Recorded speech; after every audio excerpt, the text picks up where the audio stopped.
வணக்கம். சமையல் இன்றைய ஸ்பெஷல் தக்காளி தொக்கு. தக்காளி 1 கிலோ தக்காளிங்க, 100 கிராம் வீட்டிலே மிளகாய் பொடி அரைச்சதுங்க, தனி மிளகாத்தூள், பெருங்காயத்தூள், உப்புங்க. நல்லா தக்காளி, உப்பு, மஞ்சத்தூள், மிளகாத்தூள் போட்டேங்க. ஒரு 10 நிமிஷம் கழிச்சு அதுக்கப்புறம் எண்ணெய் போடணும். கடைசியாக தான் கடுகு போடணுங்க. ஒரு 1/4 லிட்ரு கோல்டு வின்னர் ஊற்றிடணுங்க.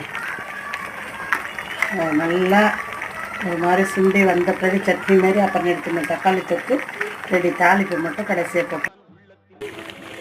நல்லா சுண்டி போயிடுச்சுங்க. இப்போ தாளிப்பு போட்டுட்டு நிறுத்திட வேண்டியதுதான்.